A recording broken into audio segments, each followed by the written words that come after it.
So hello and welcome, आप सभी लोगों का बहुत बहुत स्वागत। माय नेम इज विजय और आप देख रहे हैं चैप्टर सेकंड पार्ट सेकंड देख रहे हैं chapter 4 distribution ocean and continent के बारे में आप समझ रहे हैं। महासागर और महाद्वीपों का वितरण कैसे हुआ हम इस चैप्टर के अंदर समझने की कोशिश कर रहे हैं। ईपी फैमिली आपको नोट्स प्रोवाइड करवाती है, so you can join with us there. और उसके साथ साथ आप इंस्टाग्राम के अकाउंट पे भी जुड़ सकते हैं, जहां पे ई पाठशाला आपको नई नई चीजें देता रहता है। दोस्तों अभी हम इसमें आगे चलने की कोशिश करेंगे और ये देखने की कोशिश करेंगे कि वेगनर ने सजेस्ट ये भी करा कि जो कॉन्टिनेंट होते हैं वो किस तरीके से मूव कर रहे थे। तो उसने दो चीजें बताने की कोशिश करी एनसीईआरटी के अंदर।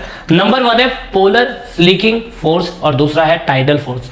पोलर फ्लिकिंग फोर्स यानी कि बल और ज्वारीय बल दो कारण होते हैं जिसकी वजह से जो कॉन्टिनेंट होते हैं वो ड्रिफ्ट होते रहते हैं, अलग होते रहते हैं।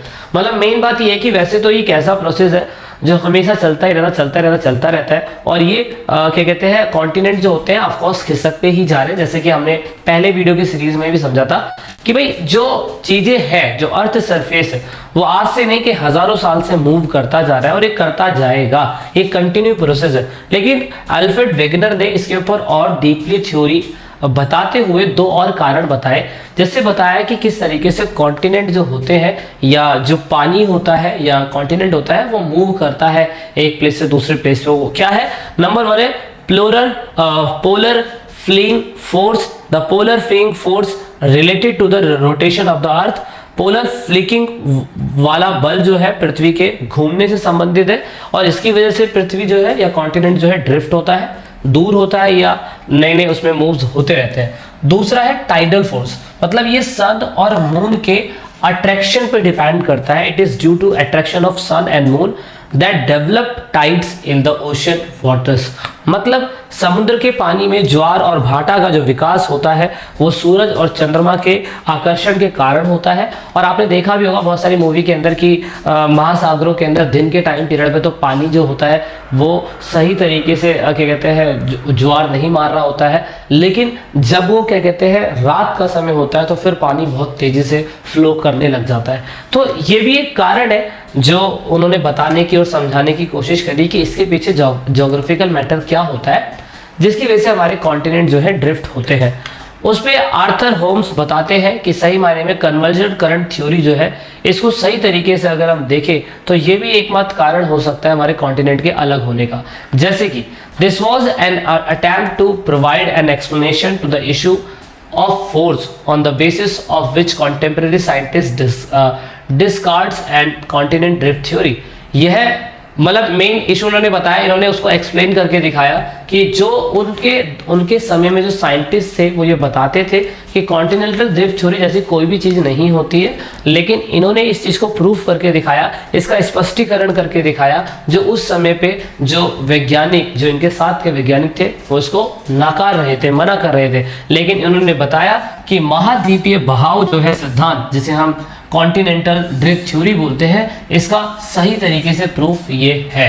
ये भी इन्होंने प्रूफ करके दिखाया। जैसे एग्जांपल के लिए कन्वर्जन करंट थ्योरी। दोस्तों कन्वर्जन करंट थ्योरी क्या है?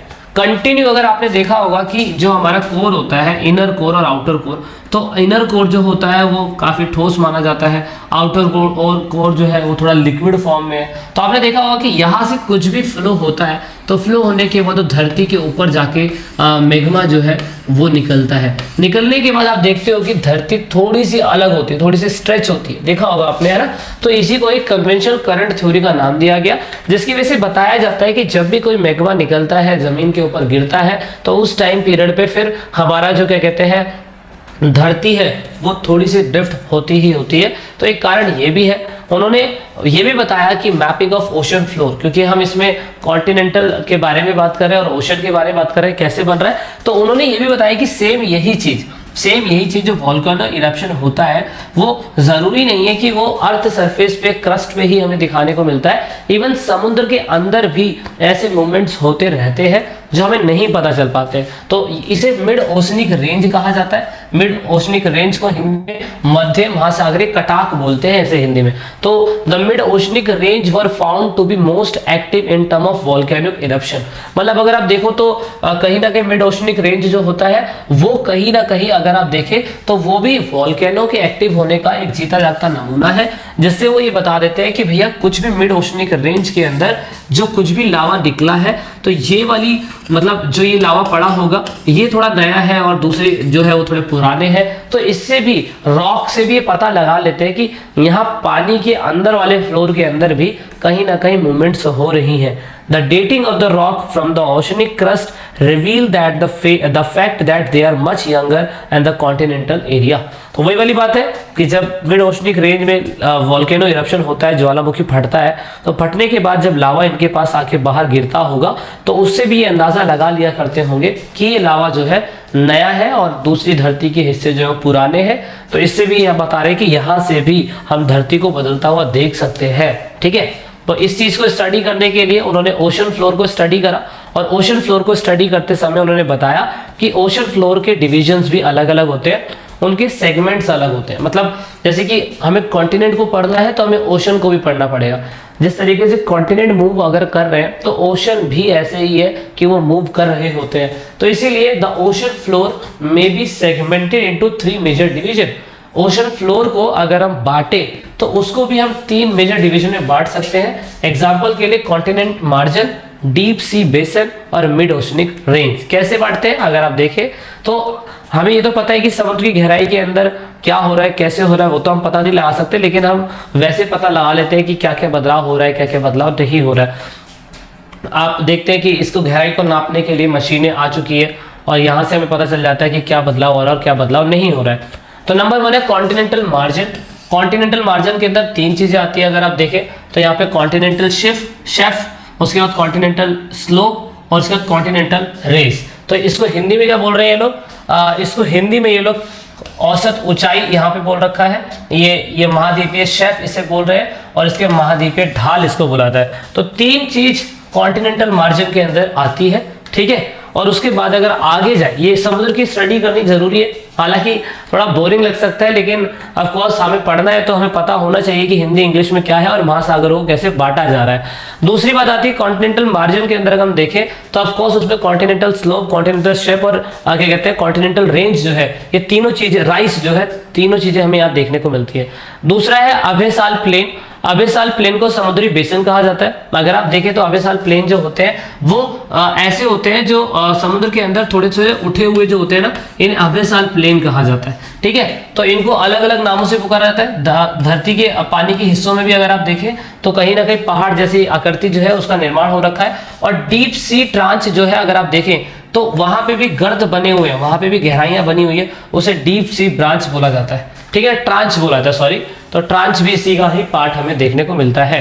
ठीक है, तीसरा है मिड ओशनिक रेक, महामध्य सागरीय कटाक। दोस्तों ये जो है this form an intra continental chain of mountain system with in the ocean. मतलब अगर आप देखो तो वोल्केनो इरप्शन यहाँ से भी होता है और इसकी वजह से आप देखते हो कंटिन्यू यहाँ पे भी पहाड़ जैसी चीजें जो है फॉर्म होने लग जाती है। और ये भी एक कारण हो सकता है जिसकी वजह से अर्थ सरफेस है, जो पानी है या ओशनिक वाटर है, वो एक प्लेस से दूसरे प्लेस में मूव कर जाता है। It is longest mountain chain on the surface of earth through the submerge under the oceanic water. यह समुद्र के पानी के नीचे जलमग्न होकर पृथ्वी की सतह पर सबसे लंबी पर्वत श्रृंखला हमें देखने को मिलती है। मतलब एक पर्वत श्रृंखला जो बाहर दिखाई दे रही है, जो ऑफ कोर्स जैसे आप बोलते हो कि भाई ये हिमालय है, ये माउंट एवरेस्ट है, कंचनजंगा है, सेम ऐसा ही हम देखते हैं कि जहां वोल्केनो इरप्शंस होता है वो धरती के अंदर भी हो रहा है। और इसकी भी एक चेन है पूरी की पूरी, जो पूरे के पूरे वर्ल्ड के अंदर ऐसे से घूम रहा है। और अर्थक्वेक का इरप्शन जो है वहां से होता है और उसके अंदर जो आकृतियां बनती है उनको अलग अलग नामों से पुकारा जाता है। सो दोस्तों ये इस पार्ट के अंदर था और ये चीज आगे पढ़ेंगे और डिटेल्ड के अंदर की सारी चीजें क्या है, किन्हें क्या क्या बोला जाता है। यहाँ पे भी आप देख सकते हो कि कहीं ना कहीं जो माउंटेन जैसी चीजें हैं, आकृतियां हैं, वो बनती हैं, इनको अलग अलग नामों से ये लोग पुकार रहे हैं। मिड ओशनिक रेंज का बस आप ये फोकस रखिएगा ये वो प्लेस है जो पानी के अंदर से वॉल्केनो इरप्शंस होता है और वहाँ से धरती जो है थोड़ी सी अलग होती रहती है, फिर वहीं ठंडी हो जाती है, फिर वॉल्केनो इरप्शन होता है, फिर अलग होती है, फिर वहीं ठंडी हो जाती है। तो 10 साल 10 साल हज़ारों साल तक यही चलता रहता है और इस तरीके से धरती जो है मूव होती रहती है। तो दोस्तों ये था सेकेंड पार्ट, फिर हम पढ़ेंगे अगले पार्ट में आगे जाके और चीज़ें। वीडियो अच्छी लगे तो लाइक शेयर सब्सक्राइब। हमारा टेलीग्राम अकाउंट AP फैमिली आप सभी लोगों के लिए है, आप जुड़ सकते हैं वहाँ पे। जब तक के लिए जय हिंद, जय भारत, वंदे मातरम। This is it in this video.